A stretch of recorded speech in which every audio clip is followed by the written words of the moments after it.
Universities का, जैसा कि आप तमाम लोगों को पता है कि सिंध काबीना का जो लास्ट इजलास हुआ था उसमें सिंध काबीना ने फैसला किया था कि जितनी भी सिंध में मौजूद यूनिवर्सिटीज़ हैं उसमें जो वाइस चांसलर का क्राइटेरिया है उसको इन्हेंस किया गया है। अब वो इन्हेंस करने का मैं थोड़ा का मकसद भी बता दूं और पहले के हालात भी बता दूं। जो एग्जिस्टिंग क्राइटेरिया है, जो इस वक्त क्राइटेरिया वो ये है कि जी कोई भी प्रोफेसर जो है वही वाइस चांसलर बन सकता है, ठीक है। लेकिन ये क्राइटेरिया भी पीपल्स पार्टी के दौर में ही लाया गया था और इसको एक तजुर्बा करके देखा गया था। इससे पहले क्राइटेरिया ये था कि उसमें मुख्तलिफ लोगों को मौका दिया गया था। अब अभी भी जो क्राइटेरिया चेंज किया गया उसका कहीं मकसद ये नहीं है कि प्रोफेसर वाइस चांसलर नहीं बन सकता।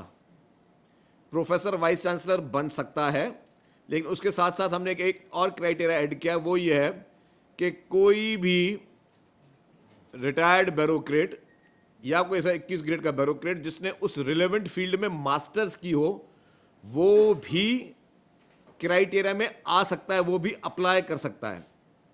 और ये कोई हम पहले ये नहीं कि कोई नया तजुर्बा करने जा रहे हैं, ये चीज़ें पहले हो चुकी हैं। अगर आपको याद हो कि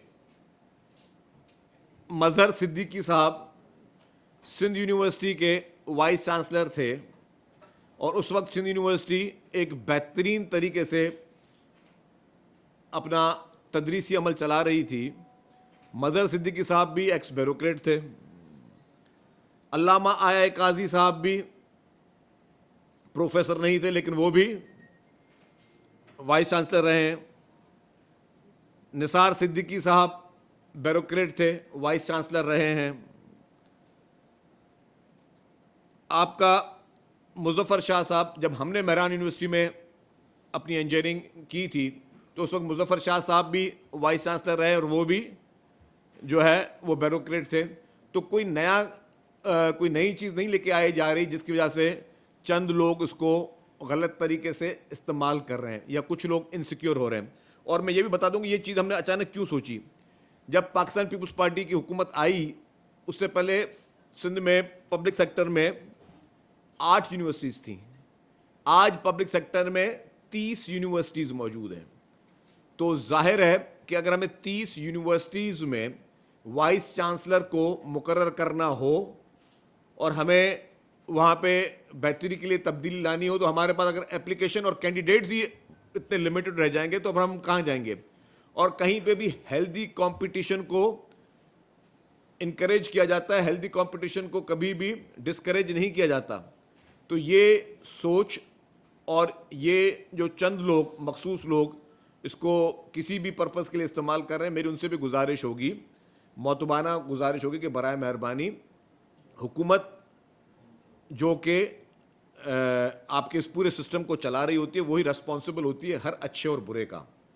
तो हुकूमत की ये जिम्मेदारी है कि चीज़ों को बेहतर करने के लिए और कभी भी बेहतर फैसले करे तो उसको इनकरेज किया जाए। कोई नया तजुर्बा नहीं है कि जिससे पहले कभी ज़िंदगी में ब्यूरोक्रेट्स रहे नहीं हैं। जिनके मैंने नाम लिए वो निहायती बड़े इंपॉर्टेंट नाम थे जो कि ब्यूरोक्रेसी से थे, जो कि प्रोफेसर नहीं थे। और आज भी क्राइटेरिया में 62 इयर्स की एज मखसूस की गई है। 62 इयर्स से ज़्यादा किसी की भी अपॉइंटमेंट नहीं होगी। रेलेवेंट फील्ड से मास्टर्स होगी। पीएचडी और रिसर्च को भी जो है हमने, अगर कोई ऐसा एक शख्स को जो कि ब्यूरोक्रेट भी ना हो, कोई ऐसा शख्स जिसने पीएचडी की हुई हो और ना ही वो प्रोफेसर ना ब्यूरोक्रेट है, अगर वो भी क्राइटेरिया को मैं उसको अगर इंटरव्यू लिया जाएगा कि वो अच्छा क्राइटेरिया में उतरता है तो उसको भी चांस मिल सकता है कि वो भी वाइस चांसलर रह सकता है। तो ये एक निहायत इंपॉर्टेंट चीज़ थी। दूसरी चीज़